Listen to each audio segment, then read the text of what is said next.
Welcome to Triple Option Sports Podcast, brought to you by Wild Roots Vodka, Oregon's infused vodka company.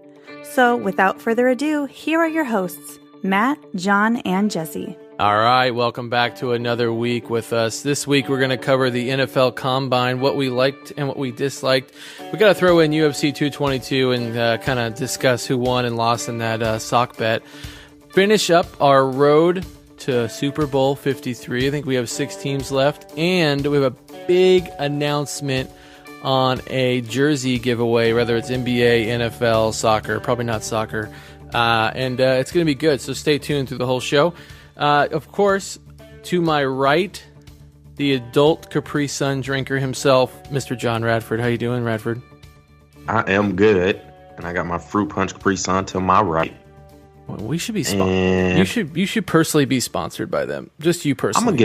I'm gonna get in contact with them because they don't know the love I got for these Capri Suns. I know. You know what I mean? The Pacific Cooler, your fruit punch, your strawberry kiwi. I'm good, and plus I get to play the role of the GM for the Philadelphia Eagles. You know, we're gonna see if they can make the moves to repeat. But I'm good. As long as I got my Capri Sun. You're straight. Okay, good. And then to my left, and always to my left, the resident Niner fanatic, Jesse Naylor. How you doing tonight, Naylor? Doing fantastic, Matt. It has been roughly 10 days since I've heard your voice. And, you know, contrary to popular belief, we actually talk outside of this podcast. It may not come across that way sometimes, but not hearing your voice for 10 days was a little rough. So I'm happy that you are back. You just got back last night. This is literally the first time we have talked since you've been back. So happy to spend some time with you, buddy. Yeah, man. Wait till you see my tan, beautiful skin too. So can you please not say buddy on the podcast? Thank you. What is with you have offense to the word buddy? What is with that? It bugs me. Hey, buddy. Come on, bro. Can I get a bud? Like, so come pal. on, buddy. What about pal? Is pal okay? I don't need no pal either. Don't hit me with that. Pal or What's buddy? worse, Radford, is me saying buddy the way that I say buddy that sends you off your rocker. Is that worse, or a male sending another male a response via text with just the word or letter K? What's worse? The letter K.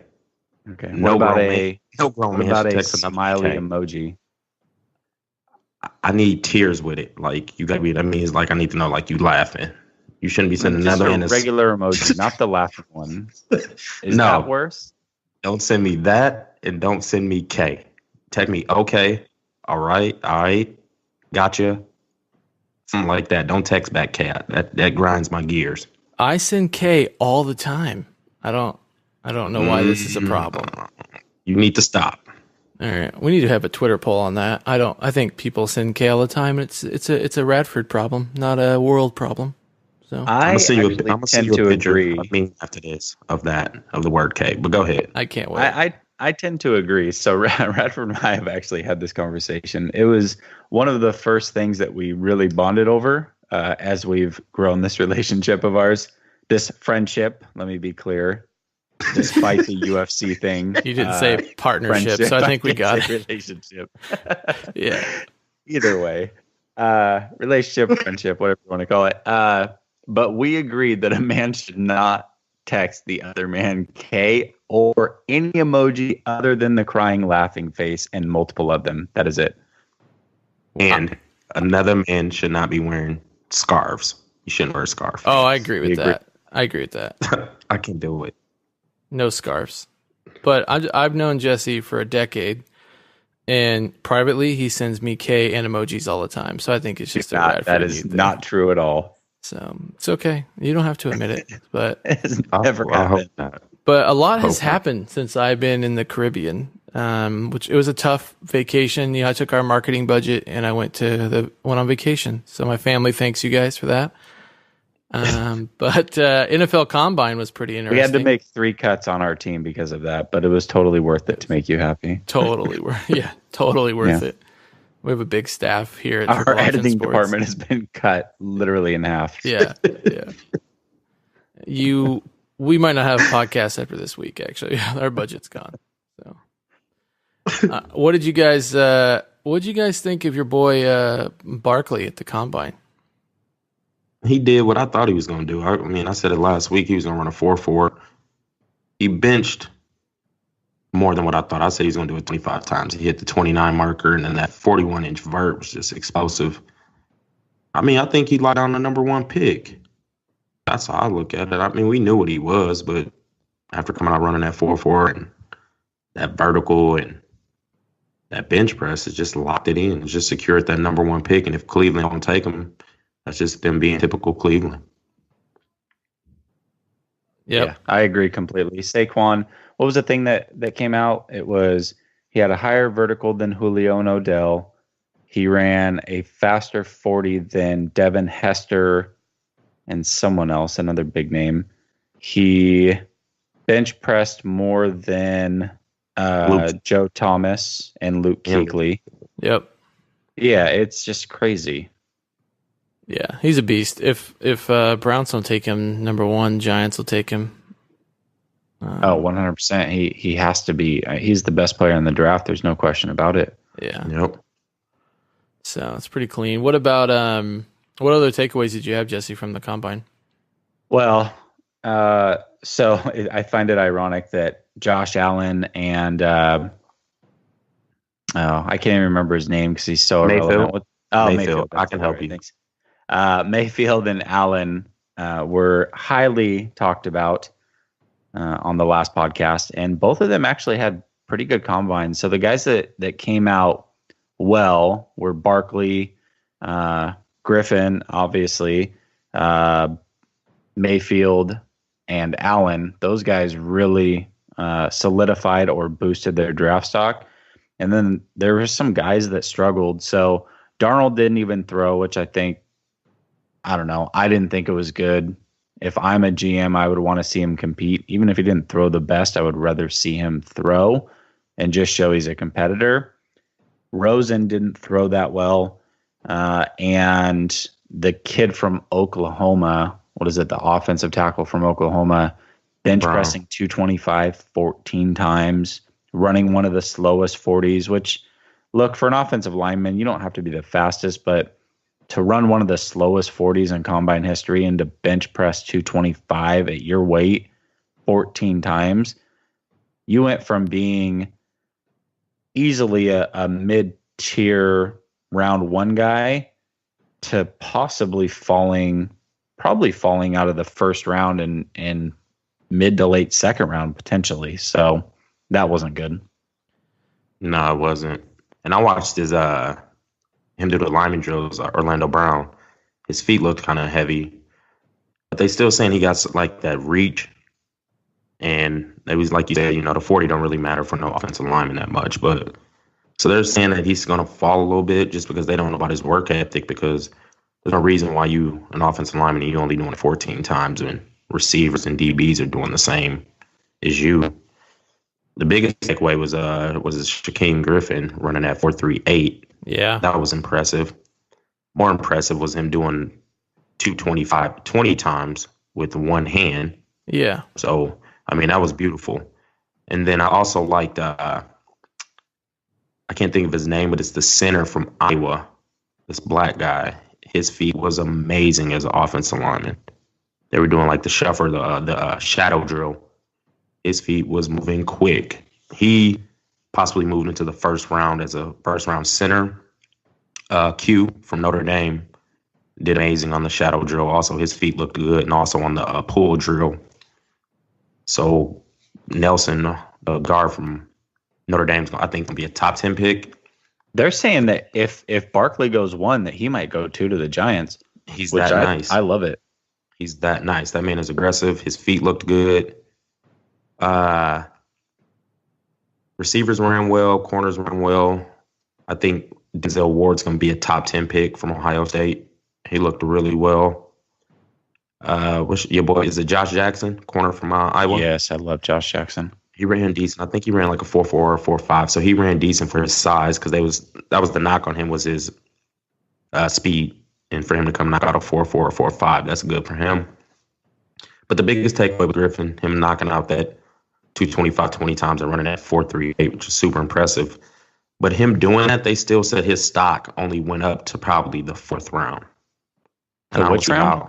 Fourth. Fourth, yeah. Because they were saying he was like a 6 or 7, like gonna be a special teamer, which I get he probably is gonna be a special teamer. But for you to run a 4.38 and you've shown on film that you can catch interceptions and get to the quarterback, hey, the man need to get picked where he needs to get picked just because he only has one hand.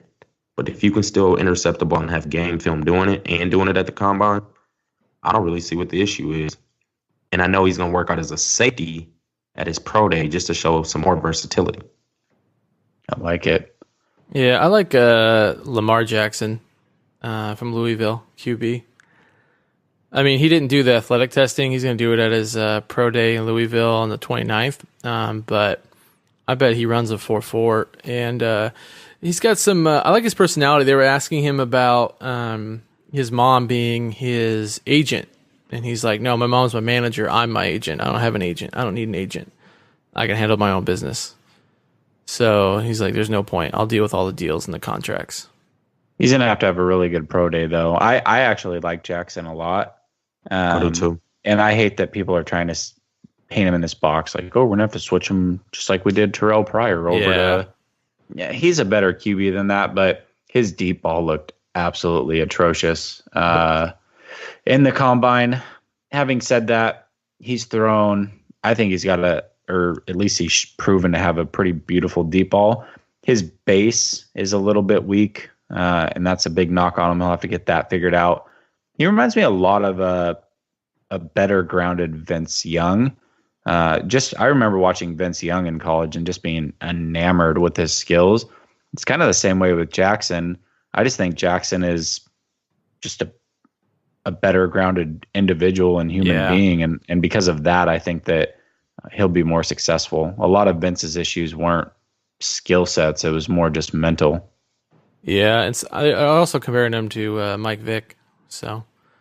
And Mike Vick came out and said himself that he's way better than he was at that point, that Jackson's way better than he ever was at that point. So I've seen that. I mean, if Teddy Bridgewater can be a starting quarterback, I think he can make it. Yeah, I agree. I'm not a Bridgewater fan at all. So Me either. I don't think he should play in the NFL. Period. Me either. So I think he's terrible. I'm covering the Vikings tonight, so I'm bringing the heat. So are you? Yeah, and they just tuned out. Thanks. I know exactly. And then and then I don't know. We got to talk about UFC 222 because I don't feel like. I mean, I know I lost the sock bet, but can you lose a bet if you're paying it from a beach with a beer in your hand? Like, is that still losing? Yes, you can. I feel like I won still. You're living proof. I was drunk in the Caribbean, and then I got some guy named Radford who texted me, okay, I sent my request over for my money. I'm like, oh yeah, no time. Yeah, I'm like, oh, we had a bet. I forgot. I'm on vacation in the Caribbean. But I actually forgot too. It just came through on Bleacher Report. I was like, oh shoot, Ortega won. No, yeah, whatever. You were probably on your phone, sitting on your phone was on Naylor's couch, or Naylor's phone was on his couch. You're watching the UFC. Naylor had his arm around his iPad or whatever, and you guys are watching it together. I actually forgot about UFC 222 until he just brought it up 20 minutes ago. No, that's pretty funny. Because he was at the Blazer game watching his Thunder get beat, which we'll talk about in a second. Yes, yeah, that's so factually correct. So, real quick, the few things that I just want to hit on for UFC 222. So, obviously, Cyborg did her thing.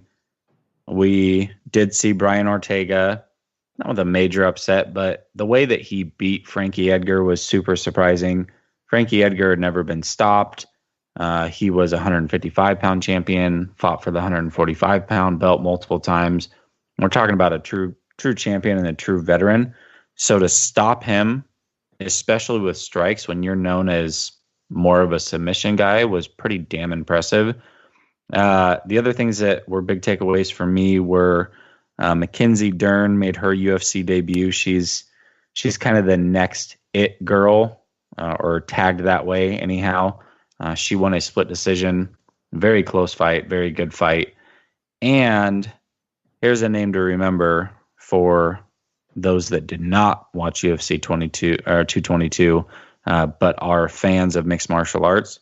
Sean O'Malley. So he is an Irish kid. He fought on UFC Contenders, which was a little special that Dana White did, and brought some up and coming talent into the Ultimate Fighter house essentially, and hosted this series called Contenders. But he looked so damn impressive against pretty good competition. Ends up breaking his foot, standing up on one foot for the final half of the third round, and found a way to win. So super impressive kid, very young, very talented, can switch stances, solid off his back in jiu-jitsu. I think that he's a future champion for sure. So Sean O'Malley, remember that name. And those are my big takeaways from UFC 222. My big takeaway is somehow the prices of socks keep going up. And so I just think John's taste is going up, but that's fine. I just want to put that out there. So I wanted these $20 Jay-Z socks I found. That's all. Oh God, Jay-Z is like the worst rapper ever. So no, he's not. That on your feet. Well, he's not top 5, but we've already covered that. But it's fine. He's not in your top 5. Snoop Dogg's in your top 5. So your top 5 doesn't count. Top 10, not top 5. So your top 5 doesn't count. Speaking of rankings, so are your OKC Thunder actually going to make the playoffs, or because you were talking pretty how they're going to go all the way, and no, I still feel that way. They're going to make the playoffs. I mean, they in a little slump. I mean, they're having a little riff right now. They feel like Steven Adams is not helping out Carmelo Anthony on defense, but Melo got to step it up on defense. Like, he plays no D, and he just get blow past, and he just want to talk to Steven Adams like, where's my help? It's like, bro, you can't just let the dude blow past you and you just stop. Like, trail him a little bit. So I kind of get where Steven Adams is coming from on that, but they in a slump. They still going to finish probably 6th seed because the West is, like, real tight. In between from like the 3 down to the 9th is tight. They win a couple games, they right back in the 6th seed. OKC is gonna be okay, but who's really been balling is the Trailblazers. And I witnessed that firsthand Saturday. How Damian Lillard is the 4th best point guard in the NBA. 3rd and the 4th. 3rd? Ooh, who? Can I hear the? Let me hear the 2 ahead of him. Westbrook. You're right. 4th. You're right. 4th. He's 4th. I was forgetting Kyrie. I think there's a debate to be made there. To be fair, I'm not gonna solidify and say that Kyrie's for sure better than him. I haven't seen Kyrie do a lot without LeBron James. So, you know what? I'm gonna say arguably 3rd, at worst 4th. Yes, I could agree because his jump shot is just too much, and his step back is just vicious. I do like how the Portland Trailblazers has been playing. I've been watching them since there's no more football. I've been watching them every time they're on television now. And I mean, I'm a fan. I've been living here for 8 years. So, but I like how the way Dame's been balling. He's taking it to the next level. And if they can lock down that 3rd seed, that's smooth. And I want to catch a playoff game. Yeah, they've won 8 straight. Have you ever been to a playoff game in Portland? What's up? Have you ever been to a playoff game in Portland? Yeah, I went to the one the year the Mavs won it, and the Mavs put us out 6. I went to that one. It was crazy. That was a crazy game. Yeah, I don't think fun. I sat down. I don't think anybody sat down the whole game. And then my team, the Rockets, 17 win streak. Just saying. Oh, that's your team? If you go back 17 games, that's when I said they were going to be my team, and they've won 17 times since. So. I'm just like how you just jumped on the 1st seed as your team. But go ahead. I did not. I didn't even know they were the 1st seed. Like I just, I vibe with. I like Harden. I like how he grew up. I like the story. I like the city. I like the team. I like the color scheme. You know what? I was kind of upset. I went to go buy my first Rockets hat locally, and I went to 2 different places, and they're like, "We don't carry that." And I'm like, I get it. Like we're like Vancouver is right next to Portland Blazers. I get it.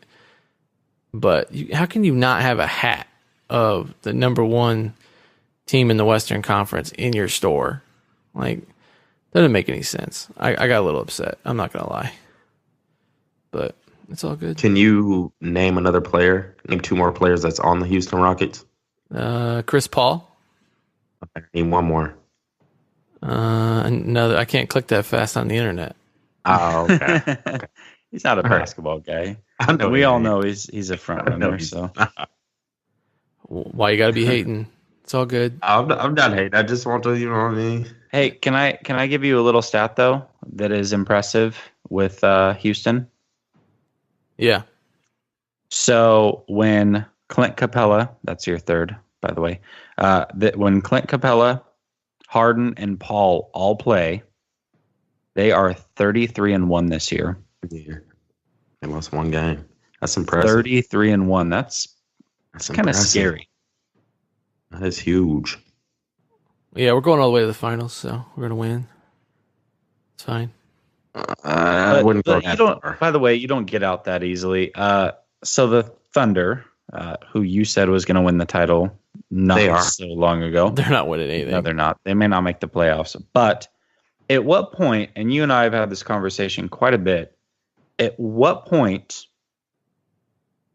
is your boy Carmelo Anthony just not good for team chemistry? Because I've think it's pretty clear before he made it to OKC that he's not a winner and he's not good for team chemistry, regardless of who he plays with.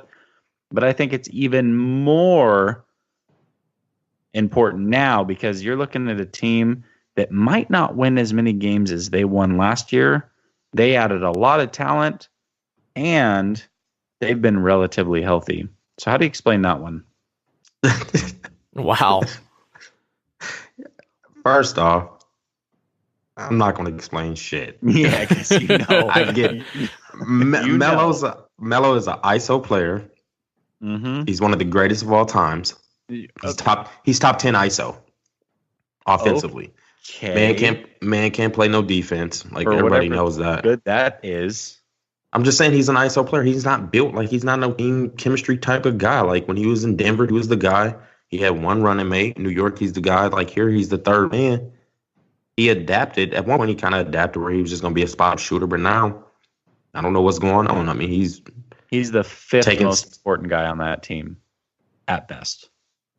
I would say he's the fourth. I'm I not would think saying. I'm not saying. No, he's Steven Adams is the third. Mm-hmm. Who's fourth? Who's injured right now and has led to a lot of losses since he's been out. Oh, Robertson. Okay, Andre He's Robertson. the fifth. Yeah, he's a lockdown defender.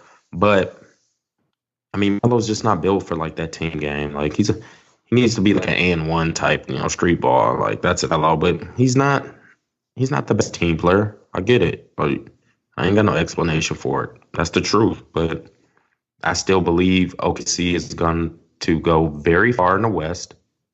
Westbrook is going to put them boys on their back and just let's get it. So where do you have to finish to make the playoffs? Is it 6th seed? 8th seed. So right now they are tied in the loss column with the 9th seed. Yep. Hmm. Well, and Denver lost tonight, so And so if they get in on the 8th seed and they're going to smack Houston like they've been doing all oh my gosh. season. You're funny. Who's up in the season series since everybody's laughing? You are funny. Well, Somebody the answer- Rockets are 10-1 against the important teams that matter in the NBA, which would be You- Cleveland, San Antonio, the Warriors, I just know if and you I can think answer that's all that question. matters. They're 10-1 I against just- those teams. The teams I that didn't know. matter. Exactly. So if they are the 8th seed, they're going to smack Houston like they've been doing all season. I will put whatever you want to put on that. If they run into Pause that, the- we can throw another sock bet on it. I'm with that. I don't know. I'm with that. Let's go a lot more than that. Okay, we can discuss that when we'll cross that bridge when it's time. We'll like quadruple that if they can even make it to game 7. They don't even have to win the series. If they can make it to game 7, I'll treat it like they won the series. Okay, George. All right. You're in trouble. That's You cute. better hope that doesn't happen. That's cute. I do think Okay. they'll make the playoffs, but Oh, I do too. that's about it. So It would be ironic though, all that crap you were talking about, how amazing they are and they're going to win it all, and then they somehow don't make the playoffs. So or get bounced in the first round. Or get bounced in the first round. True story. Okay. All right, we'll see. We'll keep everybody updated on that. I think that'll be good. Another the socks will be like, well, it sounds like it's gonna be more than socks. Should be like an NBA jersey, is what I would think, but that's just me. I don't got an NBA jersey. Well, We could possibly do that. I don't have one. I know you need one. And get you know, you're not going to win on that bet, but you need to get one. So I like how you threw that in there. yeah. Okay. All right. Well, let's kick it off. Let's finish off these last 6 teams for Road to Super Bowl 53. I know each of us have 2 teams. If you're new to this, we go through, as we are the GM, what we would do to get the team to the Super Bowl, in Radford's case, back to the Super Bowl to repeat. And, we comment on them. We make fun of each other. It's a good time. But why don't we kick it off tonight with Jesse, and I'll let you pick between your 2 teams with the Patriots and Jags. Who you want to start with? I will go in order of draft, and I will start with the Jags. So they have $29.5 million in cap space. Their team needs are tight end, O-line, and I'm going to put QB on there because if Blake Bortles your starter, there's certainly a lot better guys out there. So I believe QB is a team need as well. Here's what I'm doing if I'm a Jags GM. Obviously, their defense is solidified, but they need to re-sign Colvin at nickel. They absolutely need to keep him. I think he's an integral piece of that defense.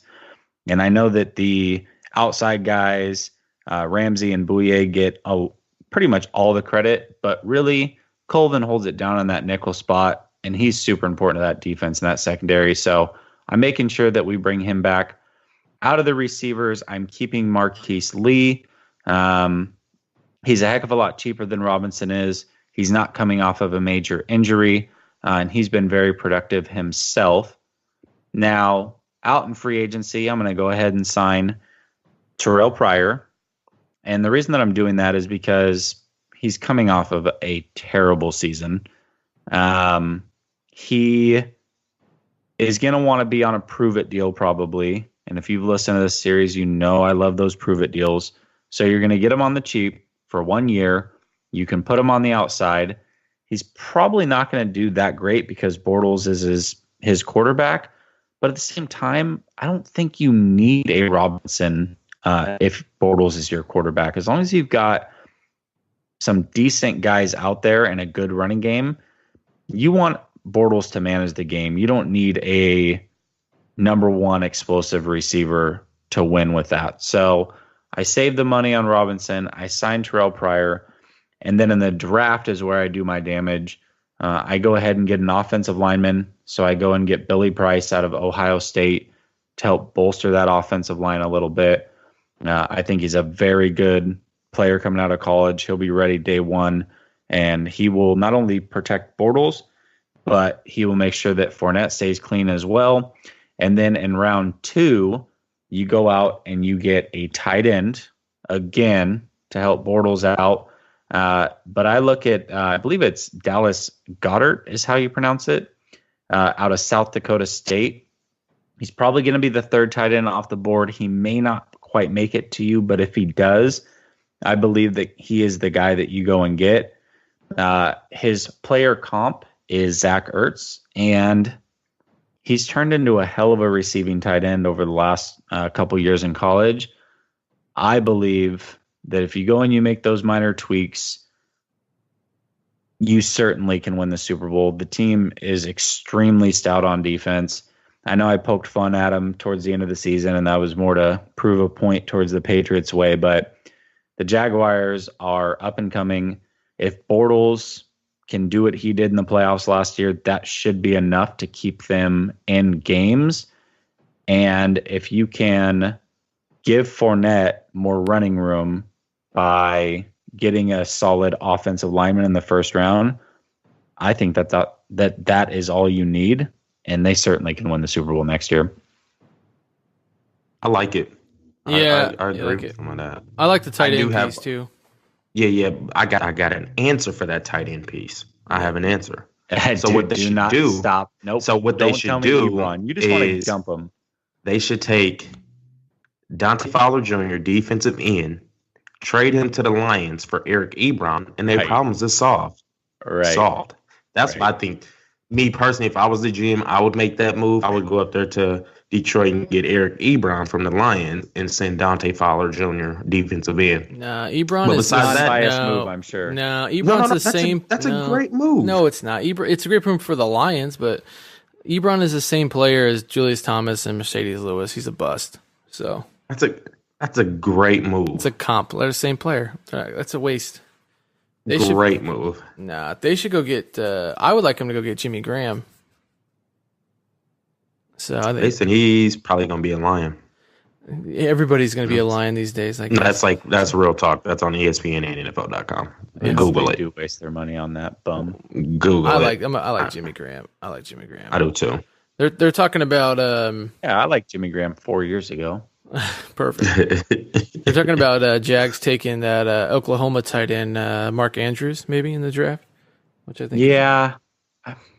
I don't know. I'm looking at the tight ends, and I know that the kid from Penn State had a hell of a combine. I mean, I don't know what the hell is in the water there, in the tap water over there, Penn State, but I got to tell you, they're turning out some freak athletes. And so I know that he had a great combine. I know that the kid from Oklahoma is a pretty darn good tight end. Like I said, first round, I'm taking the biggest need that I have, and I'm making sure that I'm protecting my assets as far as my QB and my running back. And then I think tight end wise, that between the three top tight ends, or at least who I have in the top three, I don't think there's enough of a difference for me to pass on a solid offensive lineman like Billy Price. Yeah, and Billy didn't he? I think he tore his pec, didn't he? The combine. Yeah. So he'll be fine. Not at the combine, but Not at the combine. before. Before No, combine. at the combine. I couldn't remember. Yeah. I was in the Caribbean. I didn't know what happened or not. So I just want to keep saying that out loud. So Sure. it's tough. All right, that's cute. I'm gonna go next instead of Radford. So we're gonna go this way. I have the New Orleans Saints. So Are we going to go left to right virtually? Is that yeah, That sounds like what we're doing. right. we'll do whatever I want to do. I'm in control. I have all the power. No, I don't. I felt like going next. So that's what all that was. Go ahead. So, anyways, back to what I was saying. So, New Orleans Saints, they have $36 million in cap space. Not too shabby. Let's just get this off the table, Saints fans, because I know you're gonna be listening to this right now. I know Breeze is 39 years old. You're re-signing Breeze. Like, there's gonna be no question. I'm gonna do that as the GM. We got the right team around him finally, and I want him still on the team. I am gonna cut though. I'm cutting Kobe Fleener. I think he's garbage. I think he's hot garbage. They brought him in to replace Graham, and it just never worked out. So I did a lot of research on Fleener, which I think is interesting. There's a lot of money tied up, and so you gotta like when you cut him and what day, and you could save money and spread it over 2 seasons. But he's getting cut by me. But with that being said, Jesse's not a big fan of him, but me and Radford are. I would like to reunite Breeze with Graham, so I would bring him back to the Saints. So, and re-sign him back with Breeze and another weapon in the end zone, which is good. Leave some of that pressure off of Kamara and Ingram, because obviously we saw kind of that tandem, and the defenses will be ready for him this year. So I think that'll be a good element to add. I'm going to retain Delvin. I hate these stupid names. I was just gonna say Delvin. His last name is Bruax. I don't know. It's Bro. Is it just Brew? That's what I'm gonna say. Yeah. Okay. Yeah, I'm gonna retain him. I think that's a good call. He missed all of 17 with a fractured fibula, and then digging a little deeper, it's pretty interesting. So it was a misdiagnosis from the Saints orthopedist, and they actually fired him for it, which I would have done the same thing. But it's going to be cheap to keep him, and I'm gonna retain him. And then Jesse, see what you think of this. Alex Okafor, good player, had some struggles, kind of bounced back with the Saints. I want to go out and I was doing some research on this, and I'm curious what you think, Jesse. Go out and get Aaron Lynch. 12.5 sacks over first 2 seasons with the Niners. Kind of lost his way. Had a 4-game suspension in 2016, gained some weight during the 27 offseason, kind of fell out of football a little bit, but I think either I'm going to re-sign Okafor for a 1-year deal, or I'm going to go take a chance on Aaron Lynch and get him back into football shape and get him back to where he needs to be. I think there's some talent still left in the tank there. So, yeah, I agree. There's certainly talent there. The only problem I have with it, I actually like Aaron Lynch a lot, especially for how cheap he's going to be. I think his best time was spent as a linebacker or a hybrid position. So I think I signed him. I want to say it was Green Bay. I'd have to go back and look, and a little teaser, but I also have the Patriots trying to go after him. Nice. So him playing the defensive end worries me a little bit, but yeah. I do like Aaron Lynch. Yeah. I think he's actually pretty darn talented. Yeah. He is good. I just don't think it's a scheme fit, though. Yeah. And then draft-wise, so this is kind of, for the Saints fans, but I think I talked a little bit earlier, I would like the Saints to go out and with their draft pick in the first round and pick up Lamar Jackson and have him sit behind Breeze and get that knowledge and shape that scheme around him in the next couple of years. Because, being 39, I think Breeze, plays a couple more years, which gives him time to learn, develop, and would be pretty explosive with that team. And I would that's what I would do with my first round draft pick.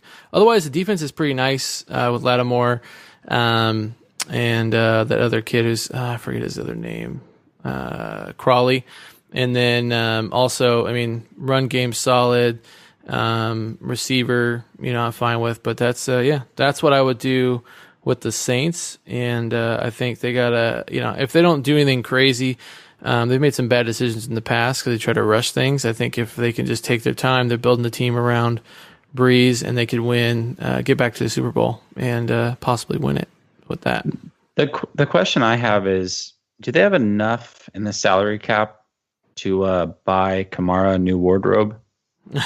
There's no way that was a real photo of Kamara. No, that was a real photo. No, that was a real photo. That was real. Yeah, I just chalked that up as not real. No, that shit's real. Oh, you got to tweet that out. People need to see what we're talking about. It's it's bad. A little bit. It's a bad photo. Very bad. But Matt, I like what you did. I love the draft pick. That makes a lot of sense. If you can get the QB and let him sit behind Breeze and learn from one of the best, I think that's money. Yeah. Now, I don't like the Jimmy Graham move just because this is what they could do. They can trade Mark Ingram to the Lions. Here we go. Eric Ebron, and we just solve the tight end problems. Because you're right, Kobe Fleener is just buns. He's buns. Yeah. So trade Mark Ingram because he's on his last year of his contract anyways. You're not going to pay that man. Send him up north to Detroit, and we'll ship you Eric Ebron, and we'll buy his Greyhound ticket for you. Perfect. You're so generous. There you go. I will. We'll get him an Uber. Uber him down. That'd be great. Are you successfully going to trade Eric Ebron to all 6 of these teams tonight? No. Okay. I was actually hoping that you'd find a way. I could probably make it happen. I could find it. Hey, I might. I actually might. It might happen. Look, I'll just say the Patriots cut Bennett. They like 2 tight ends. If you can mix it in, I would appreciate it. I got you. All right. I'm going to figure that one out for you. All right. I like it. By the way, I like it a lot, Matt. I think the only concern is if you use your first pick on Lamar Jackson, you don't have a second rounder because you did trade that to San Francisco. Yeah. So maybe that's a little bit of a concern, but you're right. You got to find a replacement at some point. I think Jackson can be a hell of a QB. And if he does sit behind somebody like Breeze, certainly it's not going to hurt him. No. And talent-wise, they have enough talent to win right now. So there's not a lot that needs to happen through the draft necessarily. No, there's not. It's just little tweaks and long as they don't get super, like, doing more research in the Saints. Obviously, I'm not a Saints fan, so I don't know a lot about the team. I just kind of know what I watch on Sundays. But it seems like traditionally in Saints fans that are listening right now, like the Saints get close and they get all excited and they start drafting and doing kind of some crazy shit, and then they end up losing horribly. So it's like, just slow play this a little bit, take your time, build it up. And I think they're getting to the point where they got a really good contender. So I'm going to be real with you, and I might get some hate for this, but I still feel like they were the best team in the NFC last year. Like, I truly feel that. I think they lost by a freak play against Minnesota, and I really think they would have beat Philly. That's just me. I don't know. I think there's an argument to be made. I agree. I don't know if you're right. I don't know about that. So. All right. I'm up. Who you doing first? Pittsburgh Steelers. All right. I'm going to hit the Steelers. Got the 28th pick in the draft. Cap, it's not looking pretty. It just had AB restructure their contract, which was great. What a way to be a team player, Brown. They need to go talk to Big Ben because he's about to hit for $23 million on the cap. I would talk to him about, your days is getting short, so let's restructure your contract. Let's make a Tom Brady move. Let's settle for about $15 million a year so we can go out and get some pieces. So I would hit up Big Ben and see if he can restructure. I mean, the Steelers don't really need much, but they do need a little bit some cap room. They ain't got much cap room. I would start off by re-signing their fullback, Nix. He's a top-tier fullback. That's pretty much it. They're not losing much. They're pretty set. They need to do well in the draft. Okay, this is where they need to hit. On the draft, I would get the cornerback from Colorado, Isaiah Oliver, at the 28th pick. If he's gone, then I'm probably going to look for another cornerback replacement. I don't know if Josh Jackson's going to be there. I would hope and pray that he would, because if you can get Josh Jackson or Isaiah Oliver, I think they'll be decent.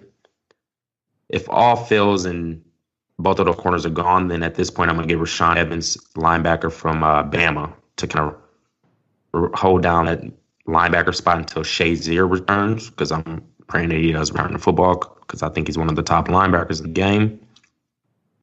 But if it goes right and you get a corner in the first round, second round I would double back and get Lorenzo Carter, outside linebacker. He's a pass rusher. You can never have enough pass rushers. I know they just picked up Watt and they got Dupree, but if you can just keep those boys fresh, that means more sacks you getting. And he's out of Georgia, so that's what I would do in the second round. But the Patriots is solid. If you can try to maybe move Martavius Bryant, but I don't know if there's many takers for him. You can try to move him, but I think the Steelers are in a good spot. I don't really think they need to make too many moves. They just need to try to get a couple of vets to restructure some contracts so they can kind of get a couple pieces.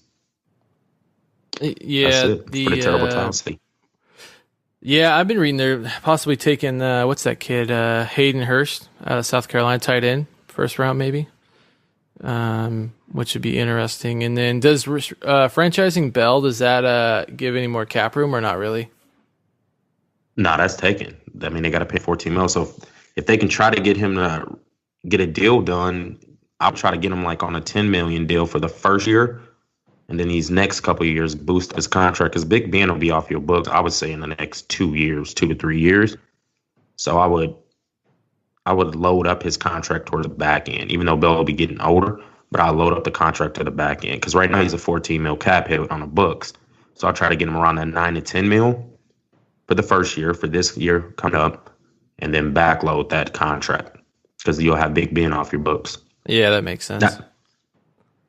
Yeah, good luck with that. He said he's not signing for anything less than 14 and a half a year. So he wants his money. And I feel he's the best back. He should get it. Best dual threat back. Like, yeah, pay that man. I get it. He's phenomenal. So yeah, I think you hit it that Big Ben has to restructure 100%. Got to do a Brady move. You're old now, buddy. Yeah, let's get some talent. On the decline. And losing Shazier is tough. Gosh, that's still a tough loss. It is. That's why you got to hit linebackers in the first or second round. Find his replacement. Yeah, they got to go linebacker, corner, or corner, linebacker in that order for sure. Yep. I believe in the draft. Yep. because Hayden's gone after this up and coming season too. Yep. And so got Artie Burns. I like Burns. He's solid. But all is not lost. If they can make do with the draft and get those positions covered, look, they're going to be just fine. They certainly have a lot of talent. So that's true. And I mean, I like Jesse James, but they do need some type of tight end. So they do. I think that's the least of their worries for sure. I mean, they've got so much talent on offense. They have been mocking them at tight ends. I've seen that also. So if they want to make a trade and send Dupree to Detroit, we'll see you, Eric Ebron. Here we go. Perfect. He's trading with himself at this point. Perfect. That's awesome. That was good. I thought we were going to make it through, and just right at the end. No. Detroit needs pass rushers. We're about to run a hybrid defense, so therefore Dupree can come in and rush the passer. And they need a tight end. I mean, oh my gosh, Ebron's explosive. He's not. He's not explosive. So first off, he's solid. The man just can't catch very well, but he's explosive. He's a very fast tight end. You just said it. You're like, he's a blocking tight end then if he can't catch very well. That's what he is. He's an explosive blocking tight end. Yeah, explosive blocking tight end. I don't know where that's at. Those two things don't go hand in hand. I love it. I never said he's a blocking tight end, but he's an explosive tight end that can't catch. That's one hell of a sales pitch. I just want to point that out. So he is. The run just can't catch the ball. He'll get open. Can't catch and can't block. But I'll trade him to you. Just open. He's always open. But because Stafford ain't stupid enough to throw him the ball. He's gonna catch it. He's like that kid who always gets picked last in football, and then he's always open, but nobody throws him the ball because it's never gonna catch it. So, all right, Jesse. What Patriots? What are the Patriots gonna have to do this year? Patriots. Gosh, they got to make a bunch of little micro moves and nail the draft like they always seem to do. So here's what the situation is: they have 21 mil after cutting Bennett. Their team needs are running back, left tackle, defensive end, linebacker, and corner. I know that seems like, wow, that's a lot of needs for a team that just went to the Super Bowl. But look, I think we saw what got them in trouble, and they don't really have a lot of athletes, especially on the defensive side of the ball. So they need quite a bit. Here's what I'm going to say. Nate Soldier is a very good left tackle. He's a free agent. He's the only one that I'm considering even re-signing on that team. But when I look at everything all in, I'm going to go ahead and let him walk. And I'm not re-signing a single player that we have out in free agency. And I'm keeping my $21 million open. I am going to bring in Aaron Lynch.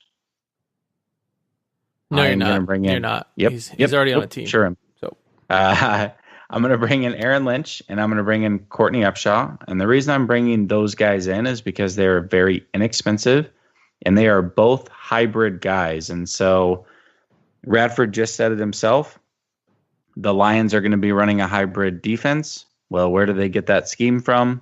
They get it from the man himself, Mr. Bill Belichick, who also runs that scheme. So you need guys that can come in. They're not going to be super expensive, but you're going to put them in the right spots to make plays, and they can play multiple positions on that defense, and they are interchangeable. So those are the guys that I'm bringing in. And then in the draft, I'm going to do, like I said, what the Patriots do. I'm going to win the draft, and I'm going to go ahead and make sure that I solidify my team for a Super Bowl run.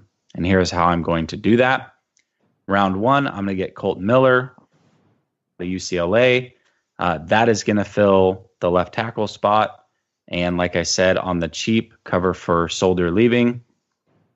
Round two, I'm going to get Jari Alexander, cornerback out of Louisville, who is easily a first-round talent, arguably top 3 corner in the draft from a talent standpoint, but he has had some injuries during the last season that is going to hold him back from probably going round one. And I believe that he may slip to them in round 2. Now, remember, they have 2 draft picks because they did trade for the 49ers draft pick when they got rid of Jimmy G. So I'm going to take Mr. Hubbard, Sam Hubbard, defensive end out of Ohio State. That long term fills my defensive end spot, even though I'm filling it with a couple of hybrid players. I'm doing that on the cheap, and I'm doing it as a filler, but Hubbard is my long-term answer there. And then I'm going a round deeper because in Patriots fashion, like I said, they win in the draft. And I'm picking up my running back in round 3, and that is Mr. Royce Freeman, running back from Oregon. That gives me my touchdown getter. It gives me that beast and that dog that they were missing last year after getting rid of Blunt. And I'm replacing him with another strong Oregon running back, and that is Royce Freeman. I make those moves. I believe it's enough to get the Patriots back into the Super Bowl, and this time winning it.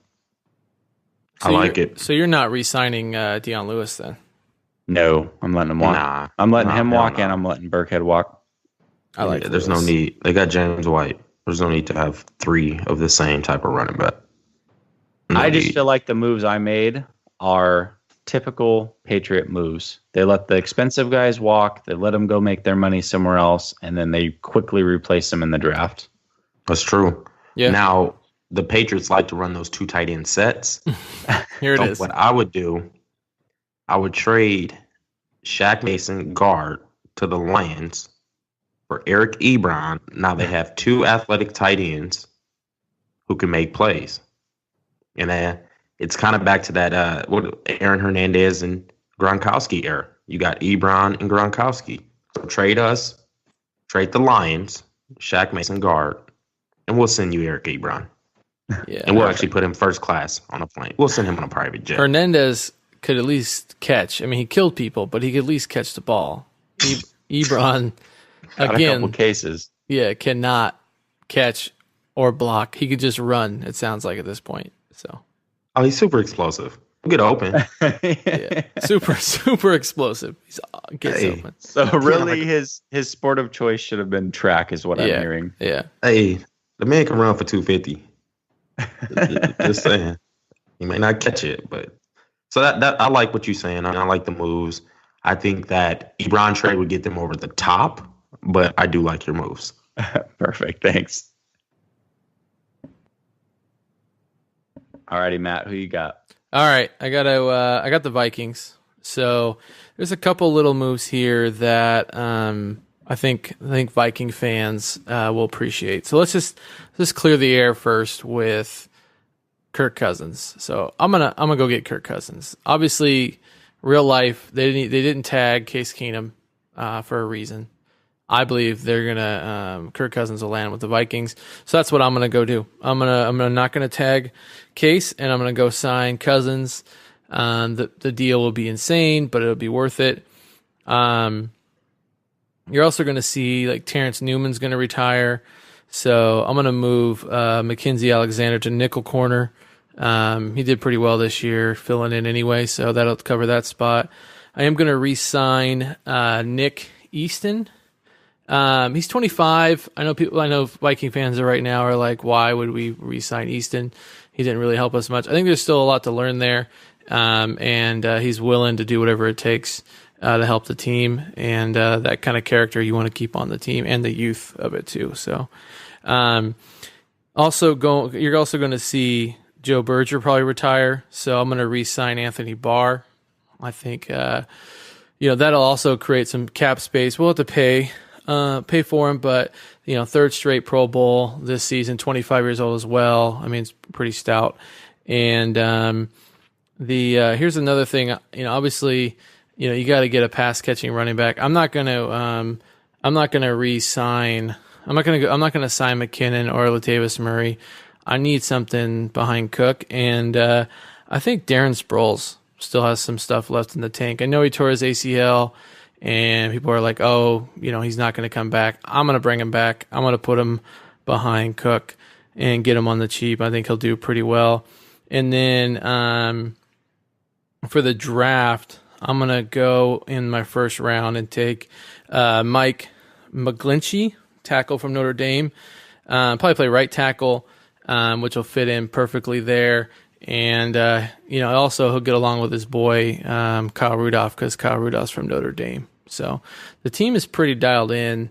I don't really see a whole lot of moves to get him there. I just think you got to shore up quarterback first, and then these little moves, and then, get McGlinchey or Billy Price. Those were the two names I wrote down that I would draft in the first round. So I like it. I think if those things happen, yeah, they're certainly Super Bowl contenders for sure. Yeah. You upgrade at quarterback and solidify that spot. Obviously, you have Cook coming back, who talent-wise is on a much different level than the guys that they had. No knock against McKinnon or Murray. They did a fine job, but Dalvin Cook showed that he's a top-tier talent in the NFL. Can he stay healthy now? I don't know. I mean, that's up for anybody's guess, but as far as talent-wise, it's not close. So, yeah, 100% you make those moves. So are they really upgrading quarterback, though? Yeah. Oh, yeah. Yeah. Come on. Yeah. Stop. No, I'm being serious. Really feel like to Cousins? he's better than Case Keenum? Yeah, 100% he's better than Case Keenum. Yeah, he is. Okay. I just wanted to know. Yeah. And they did let all three walk. So, like, Bradford's free agent, Bridgewater's free agent, and Keenum's free agent right now. So I think come the 14th, you're going to see Cousins in a Viking uniform. So You really think so? Yeah. Now, the trade they need to make. Here we go.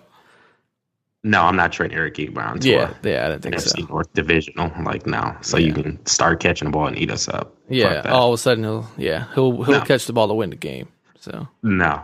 So I'm not making a move for Ebron there. But I don't really think it's an upgrade, to be honest, for the Case Keenum to really Kirk Cousins. Now you're just crazy. I really don't. Like Case Keenum plays solid. He won games. Yeah, I agree. He's solid, but I mean, now Case Keenum, Kirk Cousins, and Matthew Stafford are the same guy. No, perfect. That's what I'm hearing. Stafford's way better than them fools. I mean, his numbers show it. Let's be real. I don't know. They're saying they're going to give Cousins $120 million deal for 5 years. He's not worth that. He's not worth that type of money. He is. In this landscape, he's worth it. 100%. It's all relative to the landscape. Yep. He's 100% worth it in this landscape. So who do you believe had a better season, Keenum or Cousins? Well, I mean, it depends on how you define a season. Of course, winning games. We're not going to talk about winning games. Well, let's so that's it. But to that point. So to that point, Case Keenum had a better season than Matthew Stafford. Yep. Is Matthew Stafford not an upgrade? Are we talking like not stats? No, he didn't. He had a better season. He won games. I said not winning games. We're throwing it out. We're throwing the winning games out. Skill set. Cousins is a better skill set than Keenum. Put up better stats. One did it all season with literally no help, and the other did it for a small sample size. So, yeah, Kirk Cousins had a better season. Yep. Kirk Cousins? Yeah. How he doesn't have receivers. I don't know why you hate Cousins so much. I thought James Crowder was like solid. Every single one of his offensive linemen was hurt for a lot of time this year, and he doesn't have receivers. I'm sorry, but he made do with nothing. It's a little bit of an upgrade.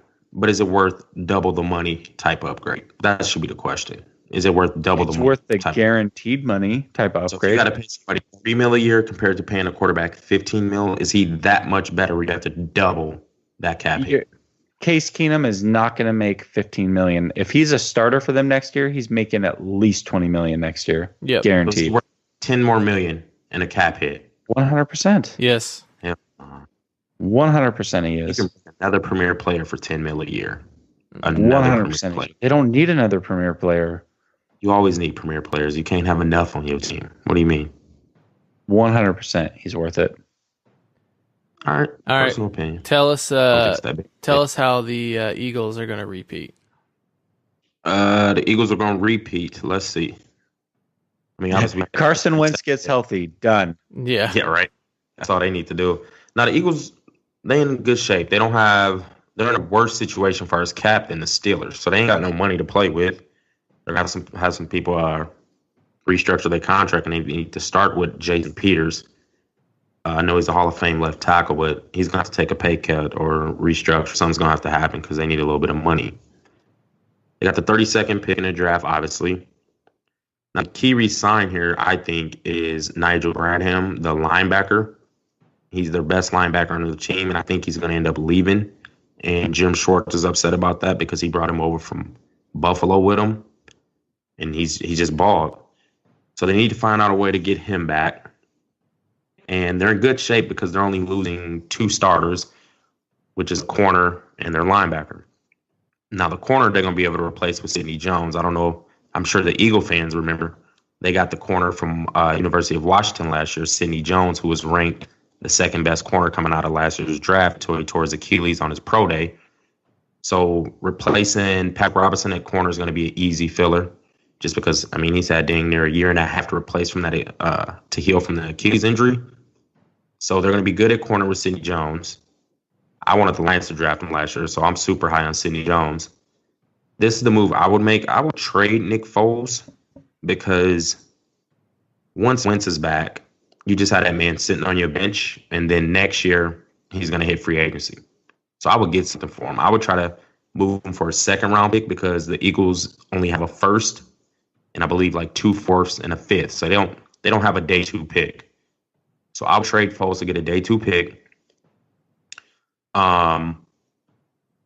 If they can get some cap space, I would try to bring him into this offense, and that's Tavon Austin. The Rams have already said they're going to cut him. And what I would do, and use your word, Naylor, I would put him on a prove-it contract. Like, I want to see, let's see if you can do it. We're going to put you on a 1-year deal. And I think he'd just be great in that offense. He's a little gadget player, so he can kind of replace that Darren Sproles. But he can do a little bit more because he can obviously line up in the slot. He can be that decoy player. You just run him across the line of scrimmage. People will be watching just because if the man get the ball, he could take off on you. So I would try to pick up Tavon Austin once the Rams release him. They got a great deal today in Michael Bennett. And that was amazing. Just got him for a 5th-round pick and a receiver I've never heard of. So that was a huge move. Draft, though, since the last pick in the draft, I think Buddy might be there. Use your word. I want to throw Buddy in there. Orlando Brown from OU, because I think his stock is falling when your bench press is 14 reps and you run one of the slowest 40s in combine history. And I would bring Orlando Brown in at left tackle, let him either sit behind or possibly if you cut Jason Peters, you could have a left tackle. It'd probably be good if you could sit behind him for a year and just soak up the game because Jason Peters is a Hall of Famer. But Peters is going to have to take a pay cut or renegotiate his contract. I mean, the Eagles are in good shape.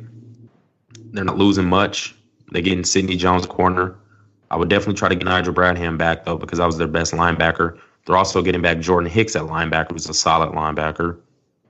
But I believe they're in really good shape, and they're getting back the MVP, Carson Wentz. When you're getting back the MVP, you're in good shape. So I think the Eagles are definitely going to make another run at it, and that's how I feel. So the question I have is, they are losing Mr. Philly Special himself, Burton. How are they going to replace him at tight end? Well, that's easy. You just call up north to Detroit. Here we go. Okay. We'll send you Eric Ebron for either Brandon Graham defensive end, since they're loaded at defensive line anyways, because they drafted buddy from a year ago in the first round, Derek Barnett. So you can send us Brandon Graham, and we'll send you Eric Ebron. If that's asking too much, you can send us Michael Kendricks at linebacker. I feel like they want to get rid of him anyways. So that's how you can replace Burton at tight end, is just by taking on Eric Ebron, who's a super explosive tight end. Oh, my gosh. So bad. And send us Brandon Graham. There you go. Bad. I don't know. I think I like most of that. They don't have to replace Burton, but that was really funny. I do. No, they're not going to. Yeah. I like most of it. I'm just curious. I wonder. So they did send Seahawks a wide receiver. I wonder if Torrey Smith's still going to be there just to help clear out cap space. And then they draft a receiver at 32nd pick in the first round. Like, I'm curious if that's what's going to happen. That could happen. That's a good. I mean, getting a receiver, you do let go of Torrey Smith is not bad. Yeah. Well, you're But not going to draft a receiver because then you certainly wouldn't win a sock bet, Matt. This is true, but it'd be Kirk's going in the first round. there's only gonna be one receiver in the first round. It's gonna be Calvin Ridley. So Kirk's going also. we'll see. We'll see on draft day. We'll have to be all together for the draft, just for the first day. That's all I can take of the draft. So, alrighty. but it's cute. They're set up to win, and my Seahawks are dismantling the defense. Yes. Boom. They're just tearing it apart. So, which I think is smart. They should not try to, like, I was worried. They can make. Yeah, and I think it's gonna suck in the short term, but it's gonna help in the long term. So I think it's smart. So I stand behind it. So I feel like I should have been the GM of them because week 4 I was calling for a rebuild, and look at what's happening. I know. I saw on Twitter today. I tagged you, and it was like the Seahawks now look like the third best team, and I was like, oh, I feel like I heard that somewhere. It's weird. Weird. But yeah, that rounds out all the teams, I believe. So we do have a sweepstakes giveaway, drawing, draft, whatever you want to call it. Jesse's going to run you guys through it so you know how to enter, and we'll get you, the listeners, taken care of. So why don't you walk us through it, Jesse? All right. So like we said, we're going to be giving away either an NFL jersey or an NBA jersey from Nike.com. So once we announce the winner next week, we'll get in touch with them and let them know the details there. But you have 5 ways to enter, which means you also have technically 5 entries you can have into this drawing. The first one is if you go to iTunes, you leave us a nice little review and subscribe. That is entry number 1. You can also enter by subscribing and leaving us a comment on YouTube. Option number 3 is you can like us on Facebook. Option 4 is follow us on Instagram. And last but not least, you can follow and tweet at all of us on Twitter. So like I said, you can do 1, you can do 5. Obviously, you do all 5, you got a better chance of winning this thing. And here's how you can get a hold of us on all those platforms. So he is at rad1_TOS. He is at Matt_TOS. I am at JNay_TOS. You can find us on Instagram, Triple Option Sports Podcast. You can find us on Facebook, Triple Option Sports. And you can find us on YouTube, Triple Option Sports. And then obviously you found us today, so you know how to find us on all platforms across podcasting. Until next week, we will chat at you then.